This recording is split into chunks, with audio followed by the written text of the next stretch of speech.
Okay. Hi, everyone. Good morning, good afternoon, good evening from wherever you are. Let me introduce myself. My name is Harsha. Let me introduce myself. My name is Harsha Rao.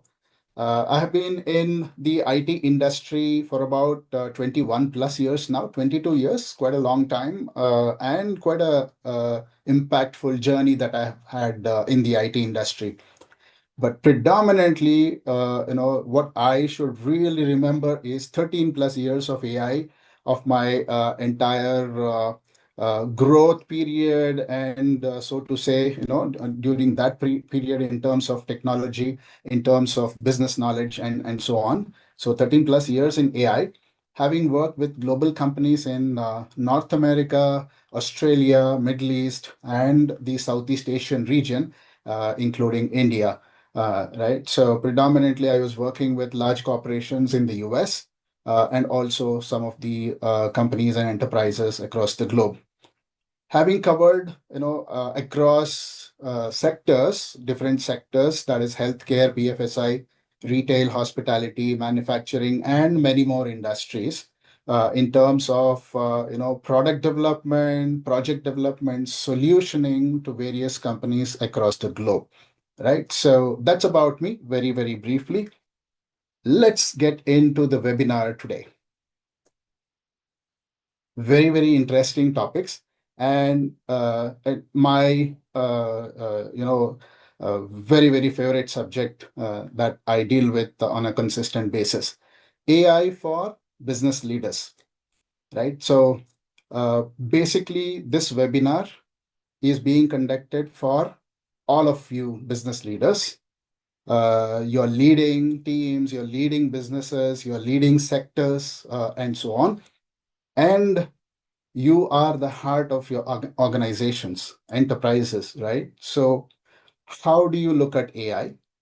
How to imbibe AI and how to adopt AI is what we'll be looking at predominantly in today's webinar.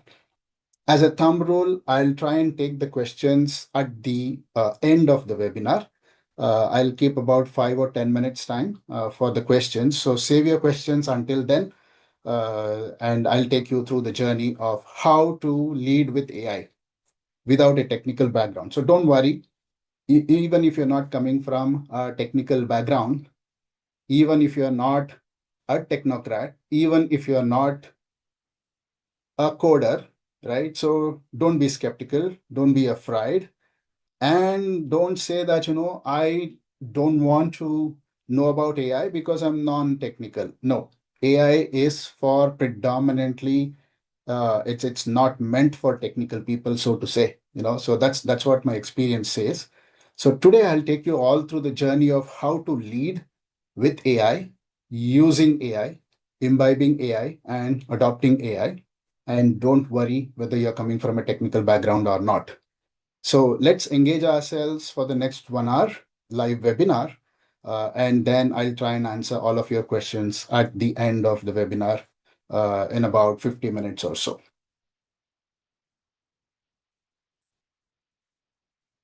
Okay, so here is a leadership paradox we all face in terms of being in the industry. Industry is changing, the landscape is changing from being earlier technologies, traditional technologies, to some form of digitization to digitalization and so on, right? But now the landscape that we stand, or I should say, a completely mountain-laid landscape, where we stand is completely laden with AI. It's completely filled with AI. So what is the paradox that we are seeing in the world today? The paradox that we are seeing is about 92% of the companies in this world, including in the countries that you're working in, etc., are planning big in terms of investments. Investments being brought in or raised, or kind of capital being generated for the AI sake. So 92% of companies are planning for increased AI investments. Planning. I should underline the word planning because most of us are still in the planning stage, right? And what's the other side of the paradox? The other side of the paradox is, and why are we not kind of deploying those investments, but only at the planning stage in a big way? Because we know there is a truth that exists in this world as of 2026. Only 1% have real AI deployments, right? So out of every 100 companies, 99% of the companies are ready with their strategies, ready with their money, ready with their funds, and ready with the roadmap. But we know that only 1% of the people or 1% of the population within the companies or in the enterprises are really serious about AI and have been able to implement and scale AI, right? So that's the paradox that you're seeing. On the one hand, you know that there's 1%. On the other hand, you know that we are ready 92%, right? So where is the gap? Why is this paradox? The gap is not about our technical capabilities, our technical abilities, right? It's predominantly about leadership readiness.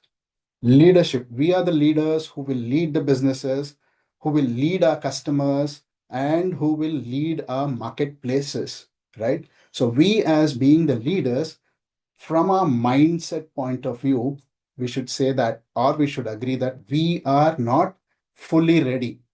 And we are not fully ready. What is the reason? As and when I ask some question, you can also put in your answers in your chat. Maybe that becomes very interesting read for all of us, right? So why are we not fully ready? Is it readiness sake, or is it understanding of AI landscape, or is it the fear of whatever different fears that AI is bringing into? So what does McKinsey's research says? McKinsey's research from 2025 says that it reveals that the employee resistance is not the problem. Employees across all the organizations, across all the enterprises are already using AI. They are using AI like ChatGPT, Gemini, Claude, or whatever, right? Perplexities of the world, and so on. And many of us are using Gemini nowadays more than ChatGPT, I should say, right? But still, majority of us are using ChatGPT. So we are ready. Employees are ready. But where is the problem? Leadership barriers about holding organizations back. Why? Because leaders are skeptical as to how AI strategy will convert into revenues, into profits, right? Into long term growth. So that's the visibility one needs to really get in order to make decisions and take 1% of deployment to 10% to 50% and scale it up, right? So what is the key insight that this paradox is bringing? The key insight that this paradox is bringing is predominantly underlining leadership readiness. Yeah, so AI doesn't need more engineers, it doesn't need for more coders, it doesn't need technocrats. It only needs leaders who understand how to, kind of harness it very, very strategically. When I mean strategically, it's for a couple of purposes, right? Revenues, profits, long-term growth, short-term growth, and sustainability, right? So these are the things we as leaders should be worrying, and not really worry about AI being technical, AI being highly mathematical, AI being very difficult, or will AI replace us? So those are not the questions to be answered now. The questions to be answered is, how do we actually make ourselves ready for AI as being the global leaders, right? So, having said that, having established why there is a paradox and how to overcome the paradox, I'll take you all through 4 different stages within today's webinar. The first stage, or the first step, being AI fluency. This is very, very important. I, as a leader, you, as a leader, needs to understand AI in a way that is very, very, very easy to understand, easy to interpret, and also easy to communicate and pass it forward, right? So you have to make everything extremely easy and understanding, just like in a layman's language. And let's say, even if you're talking to somebody very junior in your company, right? Or somebody who hasn't come across AI at all, right? Only working with some traditional technologies, you should be able to communicate in a fashion where people are able to easily understand, right? So when there is a communication understanding pathway that is established, then comes the real progress, right? So if one is not able to understand in the first place what is AI and the terminologies of AI and the usage of AI, then I think we have a roadblock block over there. That's the first step. Understanding, being AI fluent is the first step. The second step is leading without coding, right? Initially, even I recall that about 10 years back or 12 years back, people used to say, only when you know mathematics very well, only when you know calculus and statistics and trigonometry and progressions and so on very well, then you are fit for AI, right? But no more that is the scenario right now. Those doesn't matter. What matters is currently a fitment of AI into your business, the growth of your business using AI or leading with AI. That's what matters, right? So no more it matters that you are good at coding, you are good at construction, you are good at implementation, etc. So understanding what actually AI is and is not actually teaches you AI fluency. Strategic questions you must be asking and building your AI leadership framework, right? So, one, you should be strategic. Two, you should have a framework to implement AI strategies, and so on, right? So, that is leading without coding. How to do that? How do we actually look at the framework? I'll take you through all of them. And then I'll bring the CEO playbook, right? CEO sits at the top, the executive is makes or breaks the business, right? So, how should CEO play according to the playbook? How today's top leaders, CEOs use AI daily. So, I'll bring all those analogies, all those examples, and real life scenarios, right? So, real prompts, real results. So, that's what I'll be showing you how our global CEOs are playing today, so that that becomes a playbook for you as well. And the fourth stage or the fourth step is how to go about leading with AI very, very, one is strategically, the other is with proper planning. And what does that planning means? It means that you'll have to implement AI within your organizations, within your divisions, within your functions, right? So how do you plan for the first 30 days, 90 days, 120 days, and 360 days, and so on? But predominantly, I'll be looking at the first 90 days because that's the honeymoon period, also the survival period for all of us, right? So practical action planning, avoid the seven deadly mistakes of AI adoption, and so on. So here is your four-step strategy: becoming AI fluent, lead without being afraid of the technology, and look at the CEOs, how they are playing in the world today using AI, and what should be your first 90-day plan using AI. So let's go through the journey today. I'll take you through the journey today. So before going in depth about all of these that we're looking at in today's webinar, I'll play a small video. Take a look at the video, just take a look at it, and I'll revisit this video in order to as to why am I using this video at a later stage.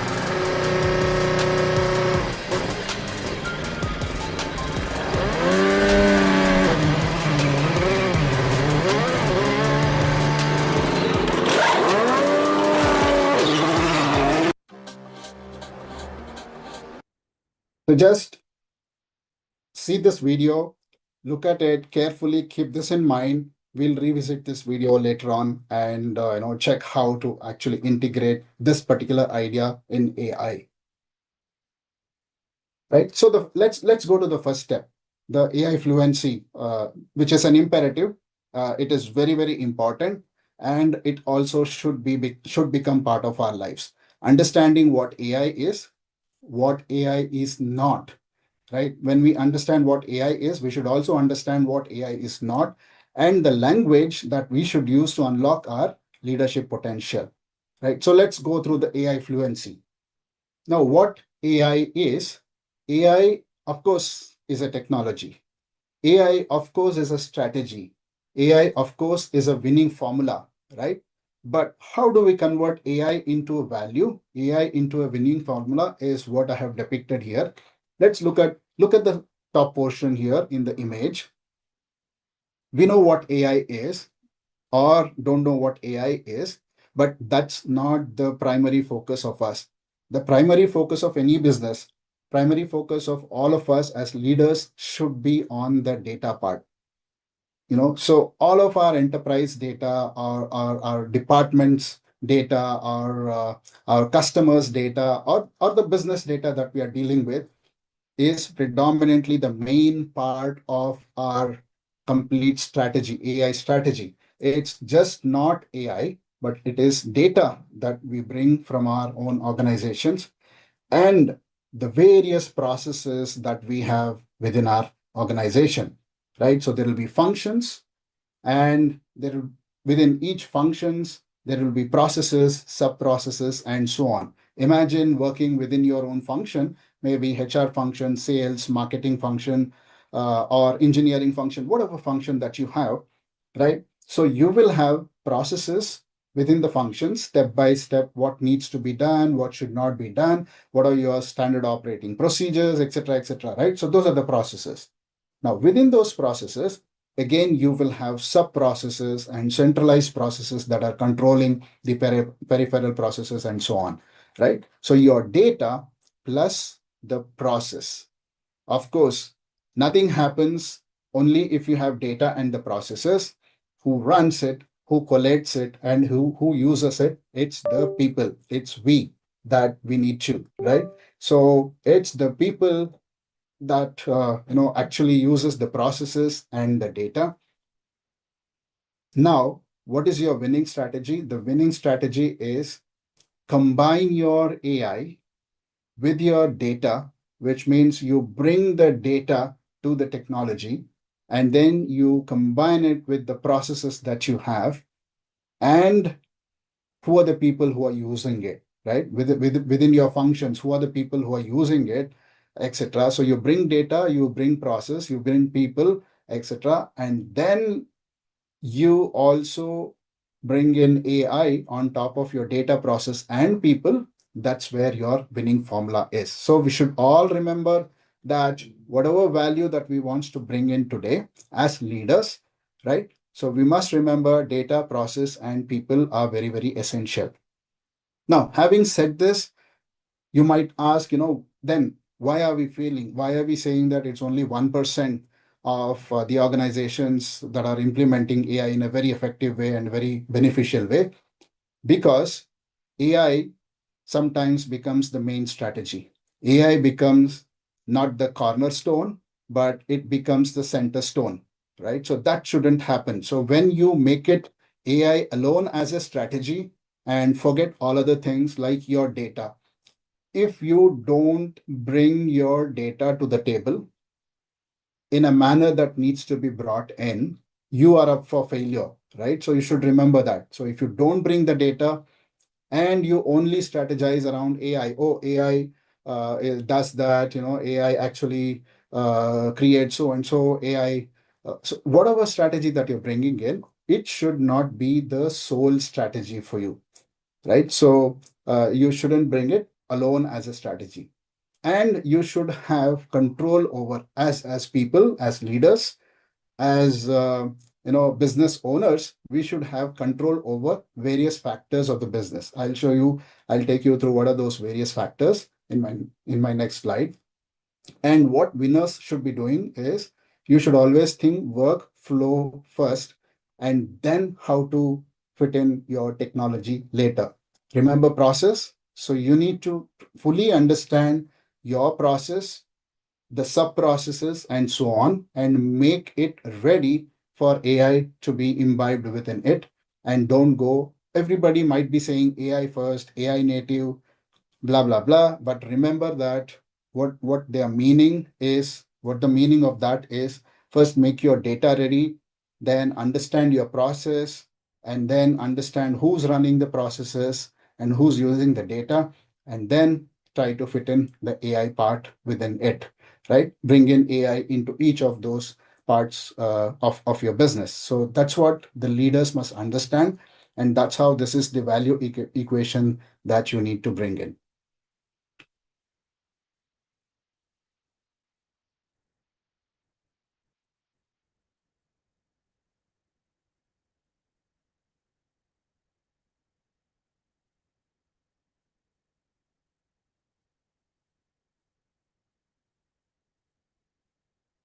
Just give me a minute. My slide is stuck.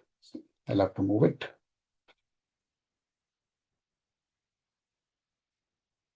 Just give me a sec.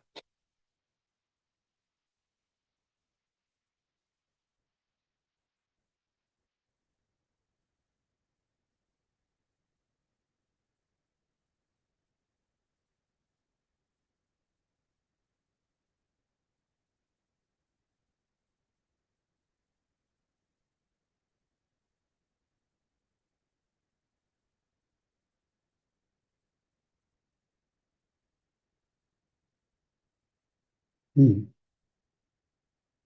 Okay, there's a technical glitch. Sorry for this. Let me correct it.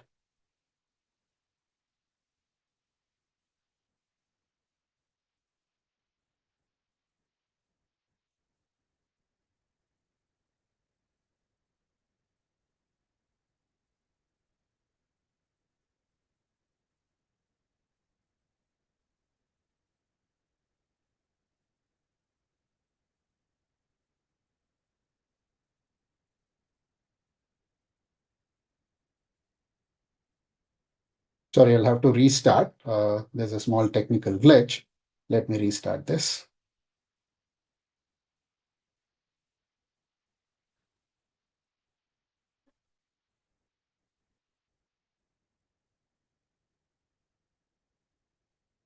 Hmm.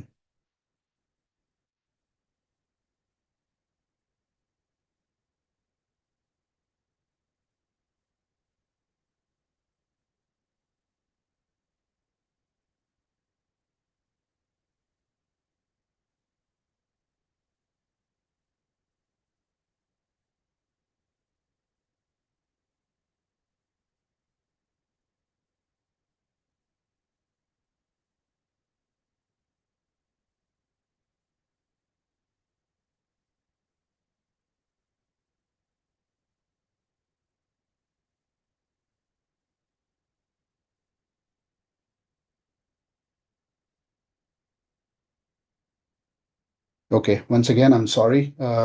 There's a small glitch here. I'm not able to share the screen.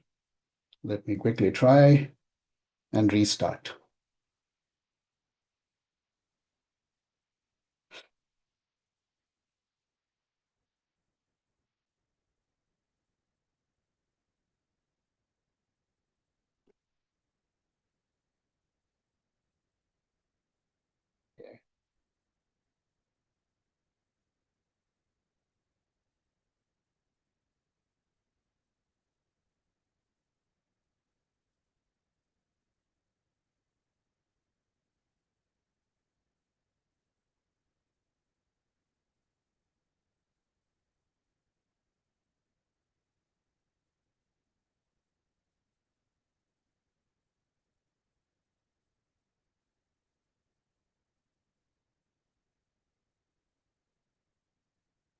Give me a sec again. I'm trying to bring up my presentation.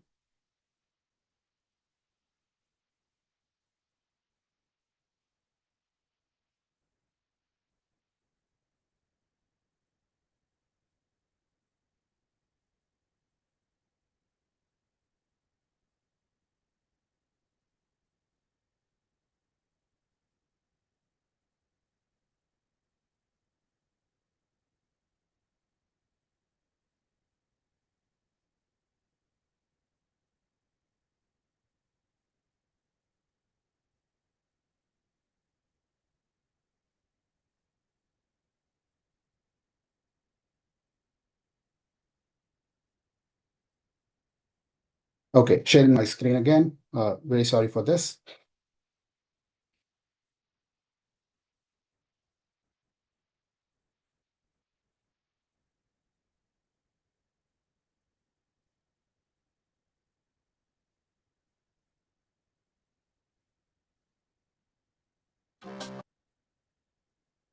All right, so let me go ahead.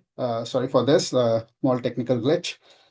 So I was talking about how data process people actually creates value and just not AI.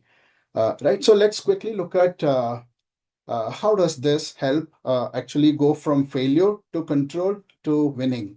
Um, let's say why 95% of people fail or 95% of the businesses fail is they buy AI technology without fixing data quality. Right. I was emphasizing on data. Right. So the first step that you really need to bring in is understand your data and restructure your data, meaning you'll have to really realign your data and data strategy around your AI. Right, so data is very important. Fixing your data quality, redesigning processes, or upskilling people. So all of these should happen parallelly. Bring your data, bring your processes, and then you have to upskill your people with AI. You have to give them knowledge, you'll have to give them hands-on experience, and you'll have to let them know how to use AI and how not to use AI. Right? So all of those needs to come in parallelly and needs to be implemented. If you don't, if you think that you should not be failing, if you plan not to fail, then you'll have to have this strategy, data process people strategy, bringing into picture. And what does leaders control? As I said, leaders should have control. Most of the factors should be under control, like your data governance, your process design, and people development. Again, talking again and again, we'll be talking about data process people and data process people. So we'll be juggling these three things. Remember that these are the three balls you'll have to juggle properly and keep it in balance. And then on top of it, you need to implement AI. So what winners do is actually they look at redesigning workflows, then they apply AI. They actually think of redeploying people by upskilling them and then apply AI, right? So how do you apply AI? How do you bring in transformation? Is to bring in AI tools and technologies and so on and fit it with your data process and the people part of it, right? So let me demystify AI as to what AI as a technology is, right? So we know the winning formula now. It's data, process, and people. That's the combination. And then you will have to bring in AI. So let's look at what AI is, artificial intelligence is, and what AI is not. AI, from the point of view of technology, it's a pattern recognition engine, which means when you bring in data, it understands what your different parts of the data are, and it understands what is the relationship between each part of your data. Let's say you bring in sales data or marketing data or your customer data, and the data might have, your data set might have various data points like your customer address and your customer behavior patterns and your customer buying patterns, sales patterns, etc., right? So all of those, how do you actually identify what are the insights within those data? So you'll have to recognize the pattern within the data. It's humanly not possible to do a pattern recognition with thousands of rows of data, right? So AI comes into picture here. AI actually comes and says, okay, what are the different pieces of your data and the relationship with that data? And it also does a probability matching. It's a probability machine, right? And it is a productivity multiplier. It reduces time, it increases the speed of execution, and it increases the not the cost, but it decreases your wastage and increases your productivity, right? And your profits and revenues and so on. And it is always improving daily because it is learning through the data that you're bringing. So AI actually is not a magic. It's pure and simple pattern recognition engine, right? And what it is not sentient, meaning that, it does not have emotions, it doesn't have sentiments, and it doesn't emote with people like the way we do, right? And don't ever think that it is infallible, which means it cannot make mistakes, right? It does make mistakes, and hence the importance of people, right? So you can't allow AI to look at the data, work with the data and the processes, and think that AI is a magic and it can work perfectly well, 100%. So it makes mistakes. So we should not make mistake of giving everything to AI and in control, but we should have majority control. That's what we all say, right? So it's not a replacement for human judgment. We should be the judge at the end of the day and make decisions. And it is not going to take over the world. Certainly not at this particular point in time. It's not going to take over the world. The bottom line is AI actually augments human capability, augments human intelligence, but it is not the whole and soul, right? So that's what we need to understand, that AI, what it is and what it is not. So the simple truths really allow us to understand what AI is and to adopt it in our organizations, right? So to quickly give you a global view of what is artificial intelligence, right? So artificial intelligence is like your larger subject, right? So in your schools and colleges, you would be studying subjects, and predominantly science was a major subject, right? Humanities was a major subject. Arts was a major subject. Imagine artificial intelligence like that. And within that larger subject or the larger umbrella, you have sub branches within those subject of study or subject of experimentation or subject of technology even, right? So what are those different branches? If I call it a science, artificial intelligence as a science, what are the different branches within that scientific community? Is your machine learning, which actually learns through the data and tries to predict and classify. Then there is deep learning, which actually generates neural networks that acts like a brain. And then a combination of your machine learning, deep learning, and your natural language processing is what is known as your generative AI. Generative AI basically generates new content, new text, and so on. And the bifurcation of generative AI is your agentic AI, MCP, RAG. All these are bifurcations within generative AI, right? You need to know the terminologies, you need to know the functionalities of it, but don't worry about completely going into the technical aspects of it, right? So I'll slowly introduce these terms and then let you know what they are. Computer vision, speech and voice AI, all of these are part of your AI, right? But nowadays we are predominantly interested in what? In generative AI. But remember, generative AI is not a standalone technology. It is comprising of multiple other technologies within itself, which are agentic AI and retrieval augmented generation and model context protocol and so on, right? So it's a part, it has multiple parts to it. Now, once looking at what is the overall structure of the AI is in this world, how did this evolve? This evolved starting with following certain rules. For example, you bring in a data, you have a data, and then if you want to get insights into that data, then you had to write some hard coded coding, right? So you had to do hard coding, which means you had to write if else statement and all those which is actually the job of coders, right? Which is actually the job of developers. So the developers or the coders had to do some rule mapping and also rule hard coding. That's how this started, which is known as the symbolic AI, or which is also known as the traditional AI, right? And that gave rise to generative AI with ChatGPT, or what is known as generative pre-trained transformer models. That coming into picture, your generative AI happened. So generative AI comes up with new ideas and answers and new content. It has the ability to generate. Now, as a next step from generative AI, now we are in the age of agentic AI. What does agentic AI do? Agentic AI takes actions on its own, right? From hard coding rules to some intelligent entity that can actually generate new ideas and answers, to the one that is part of AI that can actually take action and then perform tasks, complete tasks, and so on, and show us the result.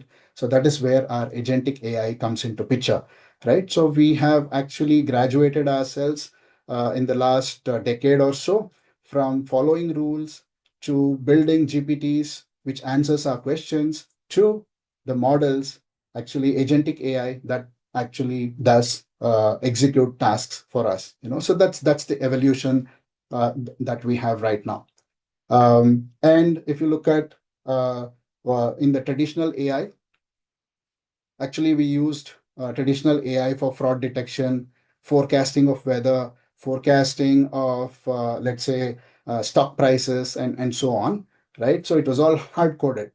But now in the generative AI era, we have ChatGPT, we have Claude, we have Midjourney, we have many other tools which can actually generate content for us, like generate text, generate image, generate video, generate our PPTs, generate our code, and so on.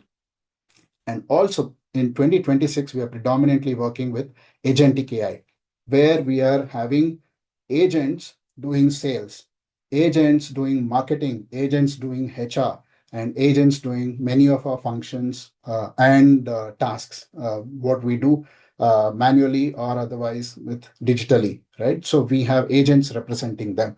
So that's how we have transitioned ourselves from traditional to generative to agentic AI.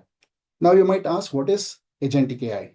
Agentic AI is like us human beings having hands, legs, eyes, ears, nose, mouth, right? So it can actually find information, go seek information, learn things from those information, and after learning things, after learning through that information, make decisions out of it. It can actually come out with insights into the data and then can make decisions because it can analyze data and work with others. What do you mean by work with others? Which means it can work with any other systems existing in this world, be it AI systems or non-AI systems. So this is the agentic AI that we are working with today. And that's the latest that we are working with today. So if I have to quickly show you the difference between generative AI and agentic AI, basically there are subtle differences between generative AI and agentic AI, whereas agentic AI is also part of a generative AI. We should remember that, right? In terms of core function, generative AI creates content. Agentic AI executes task. It's just not, content generation is the job of generative AI, whereas agentic AI executes task. In terms of behavior, generative AI is reactive, whereas agentic is proactive, right? Agentic AI works more closely with human beings than your generative AI. Generative AI actually expects humans to feed details to it, ask questions, and so on. Whereas agentic AI says, I'll do all of the tasks for you. You just review the result and tell me whether the task was successfully executed or not. Right? So that's what agentic AI does. And in terms of output and what is it best for and 2026 adoption, uh, generative AI has become mainstream. 65% of the organizations now are using generative AI, and agentic AI is now emerging, but also gaining much prominence. 15% of the piloting today is happening in terms of agentic AI. So a very quick example of generative AI. If I say ChatGPT, if I tell ChatGPT, write a follow-up email to Rahul about our proposal, it actually drafts the email. Then what? It just does the drafting of the email. It creates content, right? You then have to copy paste it and then you'll have to send it. But whereas in agentic AI, you just have to say follow up, right? It actually goes to the CRM, pulls information, drafts personalized emails, sends them, and logs activity. So these are the tasks that it can perform, right? So hope I brought in a subtle difference or a major difference between generative AI and agentic AI. So having understood these two technologies transitioning from traditional to generative to agentic, we as executives, we as leaders needs to understand what are the real meanings of the terminologies and terms that we are using today. Like machine learning. What is machine learning? AI that learns from data patterns without explicit programming. We need not program, just take the data, identify what is the pattern within the data, and then come out with insights, come out with predictions, and so on. That is machine learning, right? So there'll be algorithms which takes a look at the data and then comes out with predictions and so on. What is generative AI? That part of AI or the technology that can generate new text, images, code, audio, video, etc. What is large language model? AI trained on vast text data to understand and generate human language. That part of AI, which looks at the human language as a predominant capability of human beings, right? And learn the language, that is large language model. Your prompting is once a model or once AI has learned the language, you'll have to talk to it. You'll have to communicate with it. How do you communicate with it? Of course, through your general English, but you also have a way of communicating with it in a structured way, using the English language itself in a very structured way. That is known as prompting, right?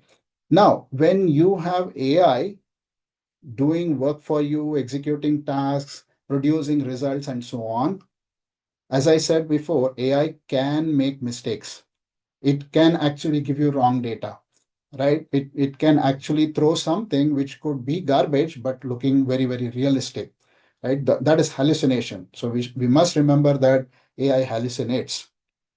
AI agent, I gave you examples there.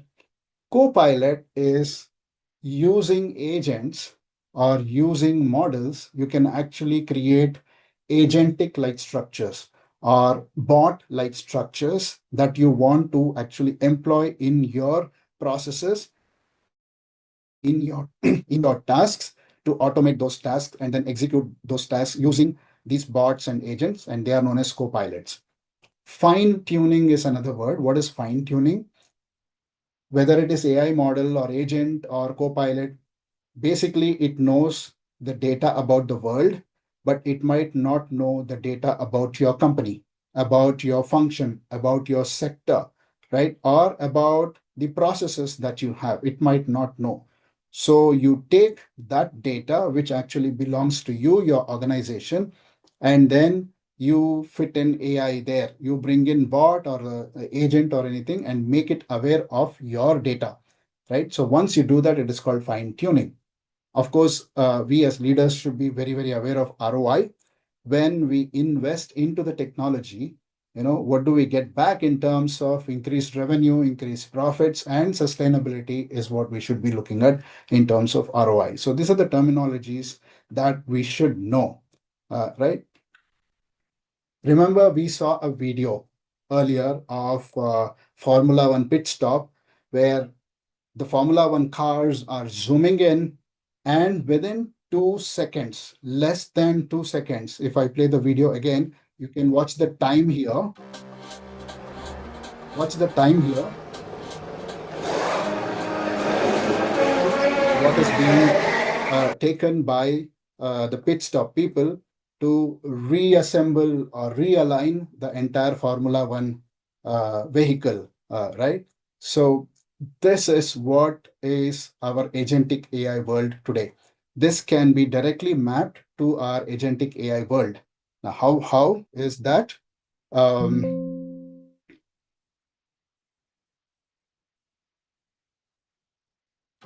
Right? Imagine instead of people, you have agents working or replacing the tires and making the Formula One ready within few seconds, and probably less than the time that human being is able to.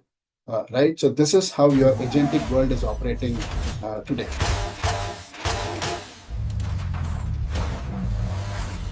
Right? Just an analogy of agentic AI. Right? So let me quickly introduce some of the case studies, having seen what is AI, generative AI and agentic AI. Some of the case studies, popular case studies are from JP Morgan, which is using AI and they have saved 360,000 hours saved annually. And then where they used to execute tasks and which used to take 2 to 3 weeks are now taking seconds. And then JP Morgan is well known for their law practices, law advisors, and so on. So, what happened to the lawyers? Basically, they did not get laid off, but they were redeployed to complex negotiations in a higher level task that they could be deployed. Uh, right. So, JP Morgan is using it. BMW is using it. Basically, BMW in their vehicles, defect rate has come down by 60% in their vehicles because AI is watching, catching the defects, and then suggesting ways to either overcome the defects or to rectify the defects, right? So 300 to 500% ROI on AI investment, that's what they have. They know the challenge, what challenges they had. So they implemented AI solutions, and here are the results that they're seeing. And Cirrus MD, which is a healthcare company, has reduced its review times in terms of diagnostics, in terms of assessment of diagnostics, or even reviewing of the documentations, patient documents, and so on by 85% and 65% faster onboarding for new hires. They have implemented in their human HR function as well. So these are very popular examples of them implementing AI. Now, having said that, where we looked at how actually to understand AI, its terminologies, its language, etc. And now the next step is module 2 is leading without coding. Without being technical, how do we actually implement? Now, to implement AI, we need to look at different frameworks. And one of the framework is AI maturity journey framework, by assessing where our organization stands. Does it stand at the space of exploring where individual experimentation is going on? There's absolutely no formal strategy, there's no written strategy or published strategy, and everything is ad hoc tool usage. So if all of us are using ChatGPT to do our work, that's where we stand. We are in the exploration stage where we are waiting and seeing, basically. And 42% of the organizations are at the piloting stage, where one or two or three pilot projects are implemented, and then there is a limited budget which has been allocated, and then in isolations there are teams which are working on AI, right? So that's the piloting stage. And 21% of the organizations across the globe are currently scaling. What are they doing? They have multiple functions which are AI enabled. There is a AI governance in place, and they're also seeing return on investment, right? So that's the scaling part. And very few of the organizations across, like 5% of the organizations, are on the transformation stage, where enterprise-wide AI adoption has happened, workflows have been redesigned, and then they're seeing competitive advantage, right? So we must figure out as leaders as to where do we stand today.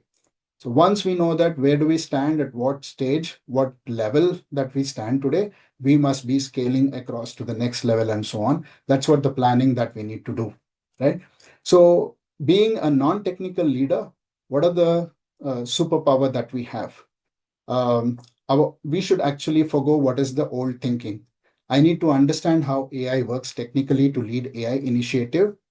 Two, the new thinking is I need to understand what AI enables and why it matters to lead AI transformation. So this is what we should be transitioning to, and forego the old thinking, right? So what technical leaders need from you, meaning, there down the rung in the organization, there are technical leaders, and then there are senior and junior members. So what do they need from you as an executive, or as a CEO, or at the CXO levels? They need strategic vision. You need to communicate the vision very clearly. Where should AI take the business? What problems it is solving? What is the vision? What is the strategy? And then what are the what problems matter most, and so on. You should bring in a business context. What does success should look like? How do we measure impact, and so on? Resource commitment, which means we should commit to budget, people, and time of implementation.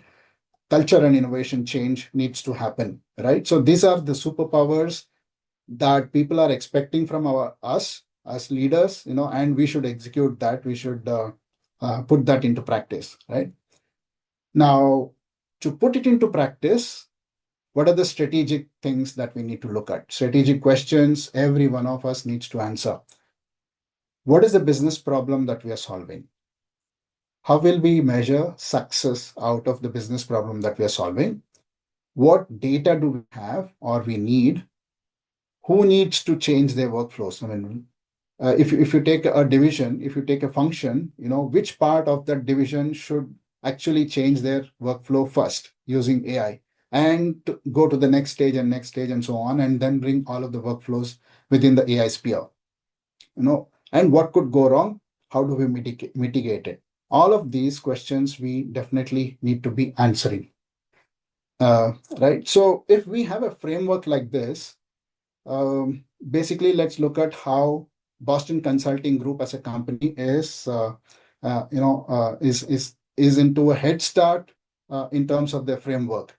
They have a framework called Head, Heart, and Hands framework, where head actually does strategic visioning, clear AI objectives, come out with very clear AI objectives, market understanding, and prioritize the use cases. So the head actually does the strategic visioning. The heart actually brings in empathy and culture, address workforce fears directly, communicate AI, how it is augmenting, build trust, and champion ethical AI practices, right? So the heart part of the framework does that, and the hand part does the execution and the delivery, right? So this is a very easy framework to be implemented. And of course, there are processes and SOPs within it that will help us to implement, right? So within our organizations, when I talk about leadership, I'm referring to CEOs, CFOs, CMOs, COOs, and CTOs and CHROs. So all of the C-suite folks that are at the top rung, right? So all of them, their roles are undergoing transformation. That's the message. With AI coming in, for example, CEO should transition from approver to owner of the AI sphere, complete AI, right? I think that's what is happening in most of our companies, including us, right? CEO is owning now the AI strategies, leading AI governance, and so on, right? CFO should transition from gatekeeper to architect, CMO from campaigning to growth-oriented strategies, etc., etc. Right? So this is kind of a formula for you, and how sales should deal with AI, how product should deal, engineering, each of the functions that we have, how should it deal with AI and bring in human element as well. So all of the functional leaders should take a look at it.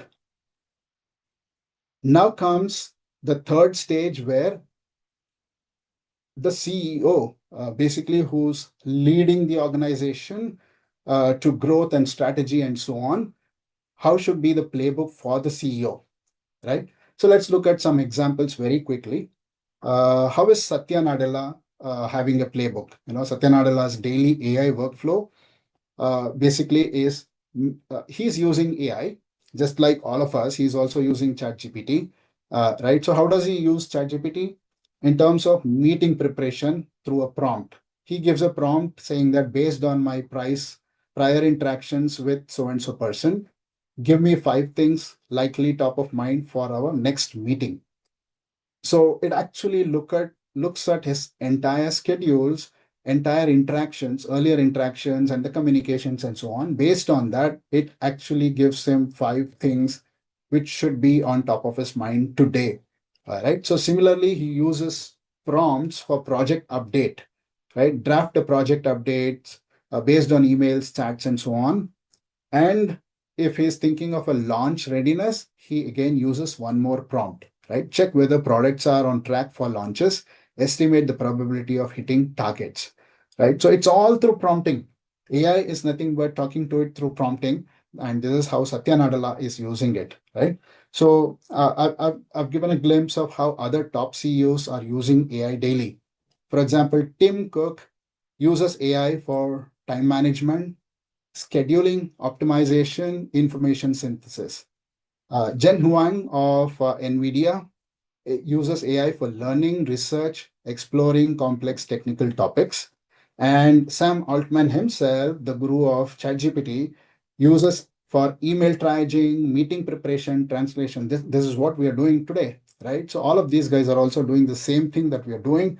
So nothing, don't think that they're doing some phenomenal out of the world thing with AI. They're also doing the same thing that we are doing, basically, and effectively they're using it, so should we, basically, right? So all of these, when you have actually thought through, brought data, processes, people together, and on top of it, you are implementing AI by using a proper strategy and implementation, you get success stories out of it, right? So many success stories as seen by JP Morgan Chase, BMWs, Access Holdings, and Bolivar, etc., etc. So those numbers are very, very encouraging for all of us as leaders, so we should follow them.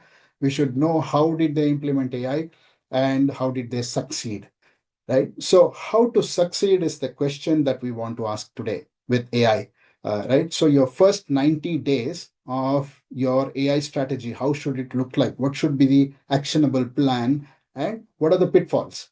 All of those things we should look at.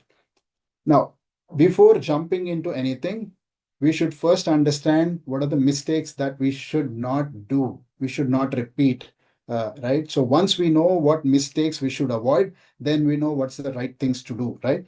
So the first mistake that as leaders we should not do is delegating AI to IT, right? AI is actually a business strategy issue. It is not a technology issue.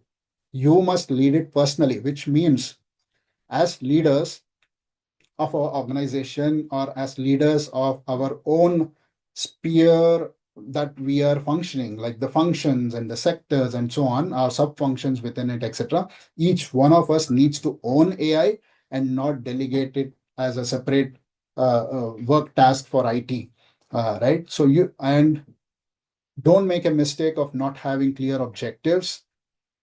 And please, please don't ignore your data. If you don't have data, please forget that AI is going to work for you, right? AI can summarize your emails.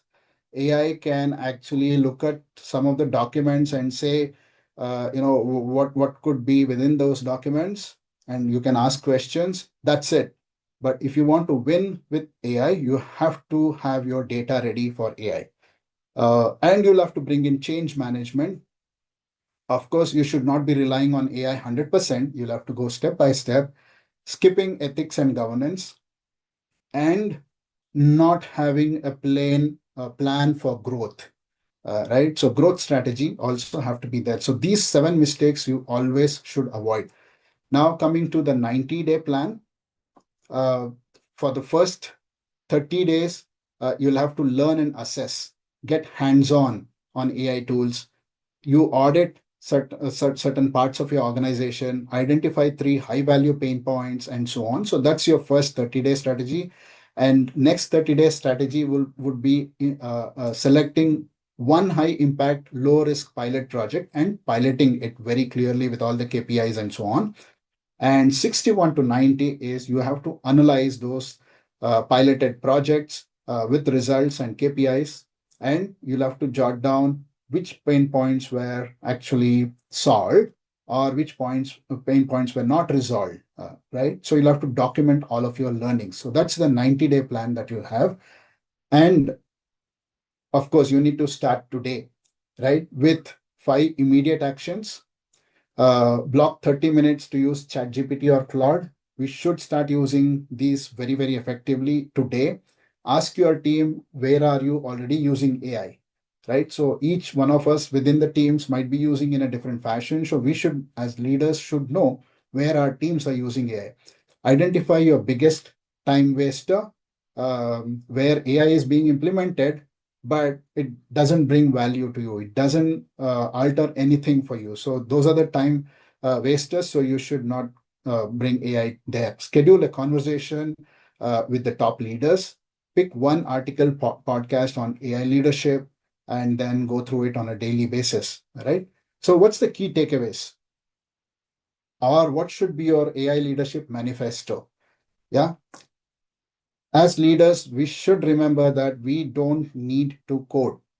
We don't have to worry about the inner workings of the technology. Of course, knowing that is useful, knowing that is good, but it's not mandatory, it's not essential. And we should also remember, as leaders, we are either the enablers or we are the prime barriers, right? And time is now. It's now we should actually start implementing AI, and not wait for others, or not wait for the world to tell us what is right, what is wrong, right? We need to experiment, learn, and then move forward. We should remember that AI augments, it doesn't replace, and start small and think big. So these are the manifesto that we just have to have, right? So in this entire webinar, what I've tried to say is, couple of key things. AI is not technical.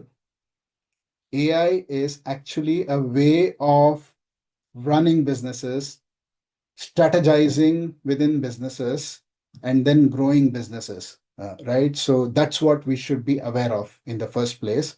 Second place, we just can't bring in only tools and say, now I'm going to win with those tools. No, you will have to make your data ready, you'll have to make your people ready, and you have to make your processes ready for the AI to be implemented on top of it.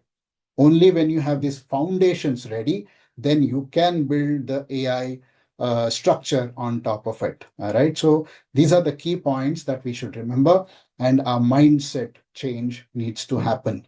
Right. So it's no more, let's say, pumping in money or bringing large funds or investments, etc., etc. It's about identifying the business parts which can be enabled through AI. Start small, go in steps, and then implement and measure. So these are the things that we need to be really, really concerned about, right? So whatever I spoke now, basically, we have a very good program in place as far as from our digital region SS. It's called AI Leadership Program, where we have industry expert faculty. I'll be one among them, well-structured curriculum, live online sessions, and so on. And multiple modules are there to deal with how to go about in a very methodical and scientific manner, as to how we leaders can actually become very, very effective and win with AI and win using AI, right? So that's the leadership program that we have. You can take a look at it in detail, right? So with that, I think I've taken a little more time than my stipulated 1 hour. So because these are very exciting topics, very exciting things to discuss, right? So I just jumped 1 hour. That's okay. I think it's worth spending. I can quickly take a couple of questions, and then before wrapping up the webinar for today.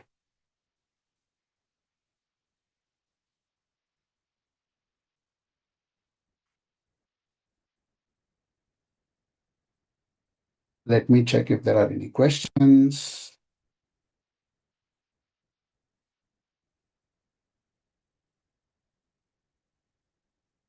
Yeah. Okay. So I have a question here. What is the role of tools like NA10 in applying agentic AI in business process automation?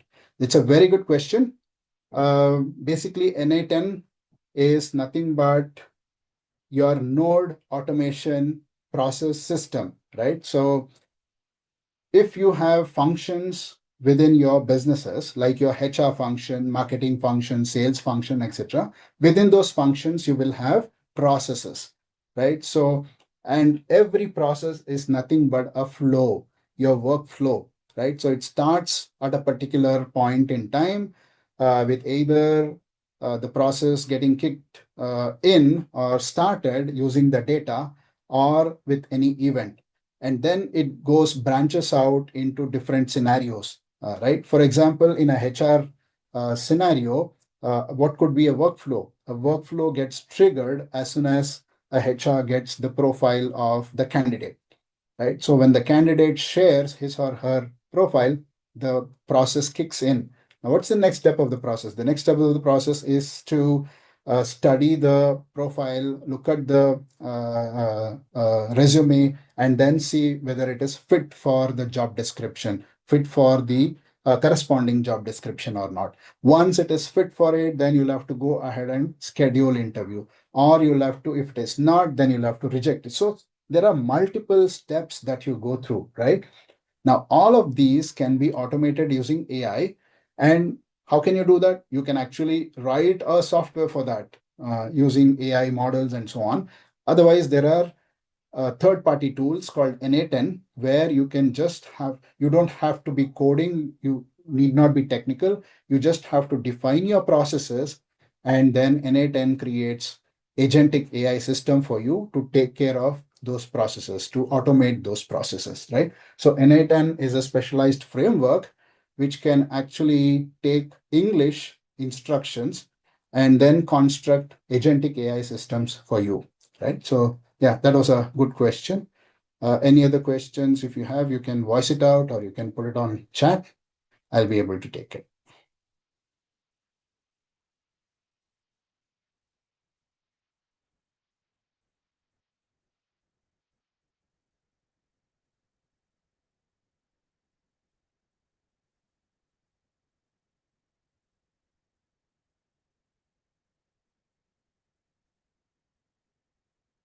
Okay. So no questions. Thank you everyone for being part of this global webinar. Right now, the message is we should all go ahead and lead with AI. No, don't be skeptical.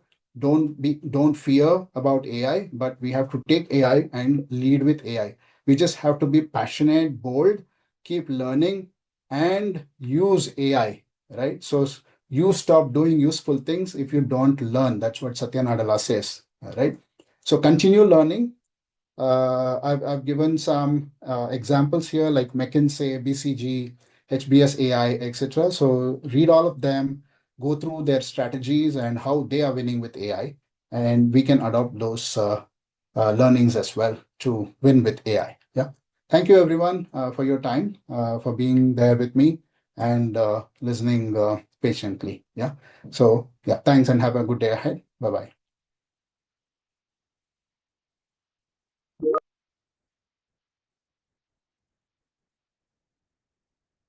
Bye, Harsha. Thank you so much. This is really good.